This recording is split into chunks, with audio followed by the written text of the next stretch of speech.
So, isang importanteng concept sa math na-review ko na. Kasi sigurado ko, hindi ko lang, isa lang ang bagay na sigurado ko, itinuro sa amin to.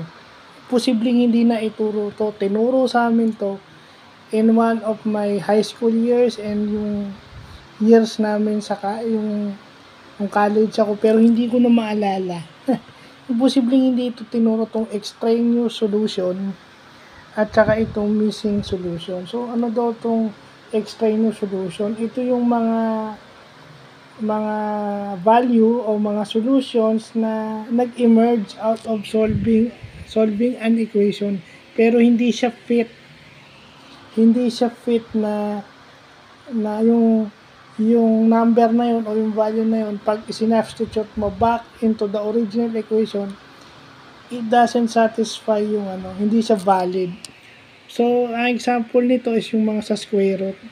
Sa pag gumagamit ka ng quadratic formula o doon sa mga radical expressions, meaning may mga radical sign, may mga values ka na extraneous. Hindi daw mali yung process. Meron lang daw talagang mga solutions na sobra, na kapag sinubstitute mo back to the original equation, hindi akma. Okay? Pag sinabi mo namang missing solutions, yun naman yung okay, nasasatisfy niya yung original equation, pero nawala siya habang sinusolve mo, nawala. Kaya nga sinabing missing, kumbaga hindi mo na pansin. Diba? Sa quadratic formula, example. Siyempre sa quadratic formula may makukuha kang positive, negative, kaya nga plus or minus eh. So ang usually kinukuha mo dyan, kasi may equation na required yung positive value mo lang. So yung positive na nakuha ang positive solution out of the quadratic formula, yun lang ang kukunin mo.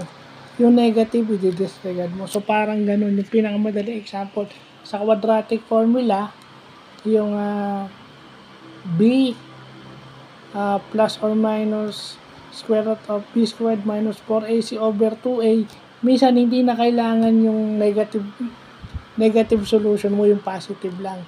Yung negative solution mo is yun yung tinatawag na extraneous solution. So, yun na ibig sabihin na yung missing solution mo, valid siya, pero habang sinusolve mo, nawala, according to Wikipedia. So, yan yung mga importanteng nakuha natin. Kasi minsan, akala natin, ayun yun, pag may dalawang values tayong nakuha, minsan, kukunin lang natin yung value that would satisfy kung ano yung hinihingi sa atin, and disregard mo yung